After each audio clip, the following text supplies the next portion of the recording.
Need to use the Medications app on your Apple Watch to take pills on time? By using this app, you'll never miss a dose again. In this video, I'll show you how to use the Medications app on Apple Watch. So without wasting any time, let's get started. Grab your iPhone, open up the Health app. Tap the Browse tab from the bottom right corner. Now scroll down a little bit. After that, tap on Medications. Now add a medication. Give a name here, like paracetamol.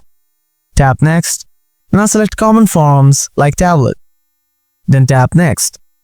Add strength like 5005. And then select a unit like mg or mcg. And then again, tap Next. Now set a schedule like days, times, and you can set an end date as well. Tap Next again. Here you can select a shape. Tap Next. Choose shape color, and then tap Next. And finally, tap Done. Now look at your watch. Open the Medication app. It looks like a tablet icon. And here you can see the medication log that you added now. If you tap on it, you can see all the information you added a few seconds ago. And this is how you can use the Medications app on Apple Watch. Hope you find this video useful. If you have anything to know, feel free to ask in the comments section below. Thanks for watching. See you in another video. Till then, stay tuned. Goodbye for today.